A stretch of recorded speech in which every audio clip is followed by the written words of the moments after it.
Pepsi, Coca Cola और Sprite समेत soft drink बनाने वाली अन्य कंपनियों का बाजार बंद होने वाला है, क्योंकि 80-90 के दशक में लोगों के दिलों पर राज करने वाली स्वदेशी कंपनी कैंपा कोला एक बार फिर से वापसी करने को तैयार है।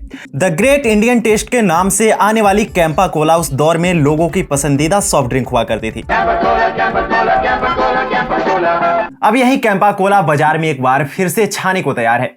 नमस्कार, आप देख रहे हैं TFI, जो है देश का सबसे विश्वसनीय अल्टरनेट न्यूज मीडिया पोर्टल, और मैं अवनीश तिवारी आपको बताऊंगा कि कैसे अब अरबपति मुकेश अंबानी फिर से कैंपा कोला को खड़े करने की तैयारी में जुटे हुए हैं। हम आगे बढ़ें उससे पूर्व यदि आपने अभी तक हमारे चैनल को सब्सक्राइब नहीं किया है तो जल्द से जल्द इसे सब्सक्राइब कर लें और वीडियो को लाइक करें। तो आगे बढ़ते हैं। दरअसल made in India Campa Cola भारतीय बाजार में एक बार फिर से वापसी करने वाली है, और इसे कोई और नहीं बल्कि एशिया के दूसरे सबसे बड़े अमीर व्यक्ति मुकेश अंबानी ही अलग अंदाज में मार्केट में उतारने की तैयारी में है। मुकेश अंबानी की रिलायंस ने कैंपा कोला बनाने वाली प्योर ड्रिंक ग्रुप के साथ एक सौदे के माध्यम से इस ब्रांड का अधिग्रहण कर लिया है। जानकारी के मुताबिक यह सौदा करीब 22 करोड़ रुपए में हुआ। रिलायंस रिटेल के माध्यम से अब सॉफ्ट ड्रिंक मार्केट में उतरने के लिए तैयार है। यह वही रिलायंस रिटेल है जिसका जिम्मा हाल ही में मुकेश अंबानी ने अपनी बेटी ईशा अंबानी को सौंपा है। ईशा अंबानी के हाथों में रिलायंस रिटेल की बागडोर जाने के बाद ही वार्षिक आम बैठक में उन्होंने FMCG कारोबार में उतरने की घोषणा की थी।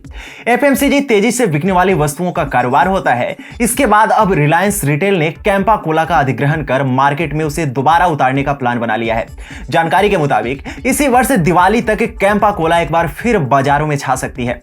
रिलायंस कैंपा कोला को 3 जायकों नींबू, नारंगी और कोला के साथ बाजार में उतारने की तैयारी में है। यह सीधे तौर पर अमेरिकी सॉफ्ट ड्रिंक दिग्गज ब्रांड जैसे कोका कोला, पेप्सी को टक्कर देगी, जिसके कारण ही कभी कैंपा कोला धीरे धीरे अपने अंत की कगार पर पहुंच गई थी। खबरों की माने तो पहले चरण में रिलायंस इसे अपने रिटेल स्टोर्स, जियो मार्ट और किराना स्टोर्स में बेचेगी।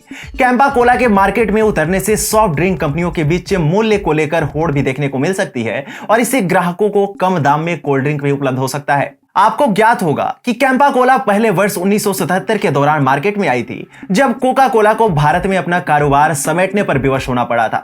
वर्ष 1949 के आसपास का वक्त था जब भारत में कोई सॉफ्ट ड्रिंक से जुड़ा खास कारोबार नहीं था। तब ऐसे समय में अमेरिकी कंपनी कोका कोला ने भारत की प्योर ड्रिंक ग्रुप के साथ साझेदारी कर भारत में कदम रखा।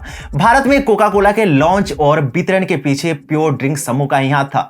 फिर आया वर्ष 1973, जब भारत सरकार फेरा नाम से एक कानून लेकर आई, जिसके तहत विदेशी कंपनियों को भारत में कारोबार करने के लिए कुछ नियमों में बांधा गया। देश में आपातकाल लगा और इसके बाद जनता पार्टी की सरकार सत्ता में आई। 1976 तक तो कोका कोला जैसे तैसे भारत में कारोबार कर रही थी, परंतु फिर सरकार ने कंपनी को लाइसेंस देने से इनकार कर दिया। इसके पीछे का कारण था कोका कोला हमारे नियम नहीं मान रही थी और उसने अपना सीक्रेट फॉर्मूला शेयर करने से इनकार कर दिया था। फिर क्या था, कोका कोला को अपना कारोबार समेटने पर विवश होना पड़ा और सरकार एक कंपनी बनाकर 77 नाम से एक सॉफ्ट ड्रिंक बाजार में लेकर आई, परंतु यह लोगों को पसंद नहीं आई, जिसके बाद वो प्योर ड्रिंक्स समूह जो कभी भारत में कोका कोला का वितरण करती थी, वही कैंपा कोला नाम की made in India soft drink लेकर आ गई।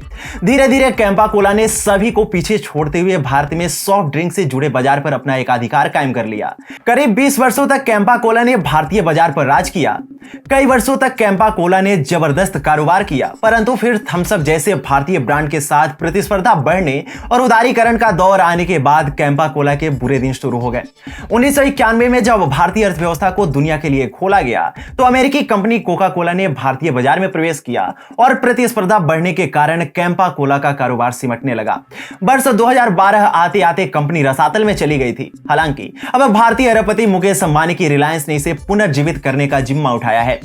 देखा जाए तो आज इस संपत्ति के मामले में मुकेश अंबानी भले ही भारतीय अरबपति गौतम अडानी से काफी पीछे रह गए, परंतु इस दौरान वो अपने कारोबार को तेजी से विस्तार करने में जुटे हुए हैं। अंबानी एक के बाद एक कर कई क्षेत्रों में प्रवेश करते जा रहे हैं। इसके बाद अब रिलायंस सॉफ्ट ड्रिंक से जुड़ी मार्केट में जुड़कर यहां अपनी धाक जमाने की योजना पर काम कर रही है।